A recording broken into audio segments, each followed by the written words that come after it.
Dorongan itu muncul tiba-tiba, tanpa aba-aba, menyeret pikiran pada satu bayangan yang terasa mendesak. Detak jantung memacu, imajinasi berlari, dan kesadaran menyempit hanya pada satu tujuan sempit.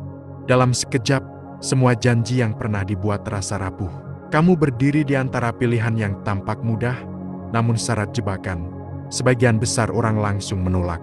Seakan dorongan itu musuh yang harus dimusnahkan. Padahal, ia hanyalah energi mentah yang mencari saluran. Tubuh tidak sedang berkhianat. Ia justru memberi tanda adanya cadangan tenaga yang menunggu diarahkan. Bila salah dipahami, tenaga itu memang berubah menjadi beban yang menghancurkan. Masalahnya, terlalu banyak orang mengenal hanya satu pintu keluar, pelampiasan singkat. Kelegaan yang datang memang terasa nyata, tetapi segera berganti dengan kehampaan. Rasa puas sesaat meninggalkan jejak penyesalan yang sulit dihapus. Dari titik inilah lingkaran tanpa akhir mulai terbentuk, menyeret banyak orang semakin dalam. Namun ada jalan lain yang sering terabaikan. Saat fokus bergeser, energi yang sama dapat berubah bentuk. Ia bisa menjadi gerakan fisik yang menguatkan tubuh, atau kegiatan kreatif yang menyalakan pikiran. Rasa ingin tidak lagi menjadi tanda kelemahan, melainkan isyarat lahirnya potensi baru. Disinilah kutipan Beckwith menemukan kebenarannya. Energi memang selalu mengalir kemana perhatian tertuju. Jika fokusmu terjebak pada kepuasan palsu, kelemahanlah yang tumbuh. Tetapi ketika kamu berani mengarahkannya pada tindakan produktif, dorongan itu justru menjelma menjadi sumber kekuatan yang melampaui batas dirimu.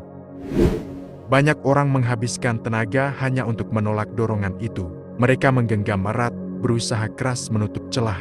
Namun semakin dilawan, semakin kuat pula tekanannya. Seperti menahan air dengan tangan kosong. Semakin ditekan justru semakin deras ia mengalir keluar. Pertarungan itu membuat batin lelah. Pikiran dipenuhi kecemasan, tubuh dipenuhi ketegangan. Sementara hati tenggelam dalam rasa bersalah yang tak kunjung reda. Energi yang seharusnya menjadi bahan bakar, justru terkuras habis hanya untuk melawan diri sendiri. Pada akhirnya, yang tersisa hanyalah keletihan tanpa hasil. Dalam kondisi itu, rasa ingin semakin sulit dikendalikan. Ia datang berkali-kali, mengetuk pintu kesadaran, menuntut untuk dipenuhi. Semakin lama ditahan, semakin liar ia menuntut perhatian. Sampai akhirnya, tubuh menyerah, dan seseorang kembali terjebak pada lingkaran lama yang tak pernah berakhir.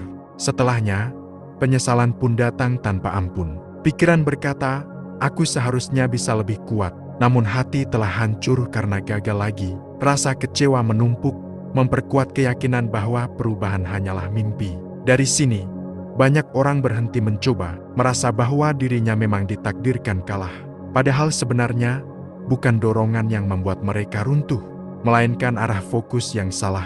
Energi itu netral, ia bisa menciptakan ataupun merusak. Jika perhatian hanya tertuju pada pelampiasan, maka jalan yang terbuka hanyalah kehancuran. Namun bila perhatian dialihkan, aliran itu bisa melahirkan sesuatu yang sama sekali berbeda.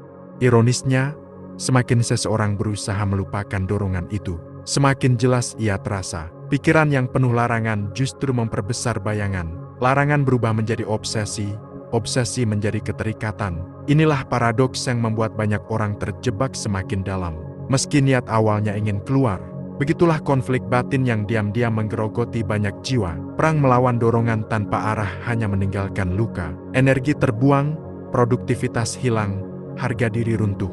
Lingkaran ini terus berulang, kecuali seseorang berani melihatnya dengan cara yang berbeda, bukan musuh, melainkan tenaga yang menunggu untuk diarahkan.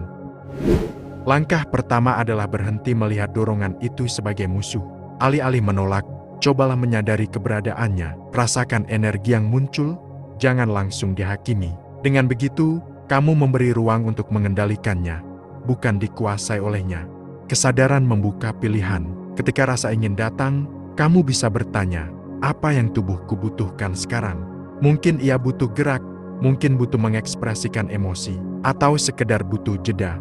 Menemukan jawaban ini adalah kunci untuk mengalihkan energi ke tempat yang lebih bermanfaat. Salah satu cara paling efektif adalah mengalirkannya ke aktivitas fisik, berolahraga, push-up, lari singkat, atau sekedar peregangan bisa mengubah ketegangan menjadi kekuatan. Tubuh yang lelah karena bergerak justru menenangkan pikiran.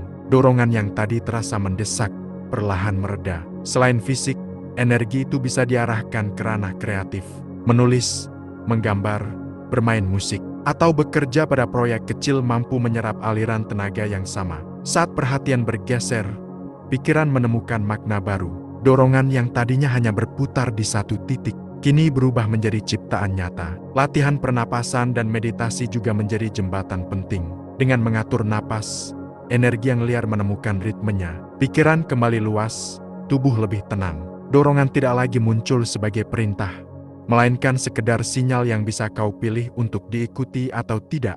Seiring waktu, pola baru mulai terbentuk.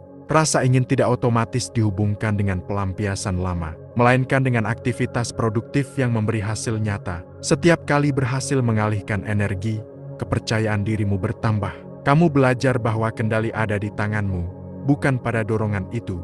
Inilah jalan keluar dari lingkaran lama, bukan menolak, bukan lari, melainkan mengarahkan. Energi yang sama yang dulu menjatuhkanmu kini menjadi bahan bakar untuk pertumbuhan. Kamu tidak lagi korban dari keinginan sesaat, melainkan penguasa atas tenaga yang mengalir di dalam dirimu.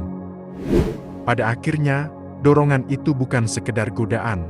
Ia adalah panggilan dari dalam tubuhmu, sebuah energi mentah yang sedang mencari arah. Jika terus kamu pandang sebagai musuh, ia akan menghantammu dengan kekuatan yang lebih besar. Tapi jika terus berani menerimanya, kamu akan menemukan potensi yang tersembunyi di baliknya. Setiap kali rasa itu datang, kamu berdiri di persimpangan jalan. Jalan pertama adalah menyerah, kembali pada kebiasaan lama yang hanya meninggalkan penyesalan. Jalan kedua adalah mengubah arah, menyalurkan tenaga itu pada gerak, karya, atau pencarian makna. Pilihan itu sederhana, tapi dampaknya bisa mengubah seluruh hidupmu. Perubahan memang tidak secepat membalikkan tangan. Ada hari di mana kamu menang, ada hari di mana kamu jatuh. Namun, jangan pernah remehkan kemenangan kecil. Setiap kali kamu berhasil mengubah satu dorongan menjadi tindakan produktif, kamu sedang menulis ulang kisahmu. Batu demi batu, kamu sedang membangun fondasi baru. Belajarlah untuk melihat rasa ingin itu sebagai pengingat, bukan perintah. Ketika ia muncul, tanyakan pada dirimu, energi ini akan aku arahkan kemana? Pertanyaan kecil itu bisa menjadi kunci, karena saat kamu mampu mengendalikannya, kamu bukan hanya bebas dari kebiasaan lama, tapi juga bebas untuk menciptakan masa depan yang lebih utuh. Inilah rahasia yang jarang dibicarakan. Kendali sejati bukanlah menolak, melainkan mengarahkan. Ketika energi liar itu berubah menjadi tenaga yang membangun, kamu tidak lagi sekedar bertahan, kamu sedang bertumbuh. Dan di titik itu, kamu akan menyadari bahwa rasa ingin yang dulu menjeratmu, kini menjadi bahan bakar bagi kebebasanmu. Kalau kamu suka konten kayak gini, jangan lupa like ya. Komen juga mau konten selanjutnya tentang apa, biar kita bisa belajar bareng. Dukung aku dengan subscribe biar nggak ketinggalan video berikutnya. Terima kasih, dan sampai jumpa. Bye.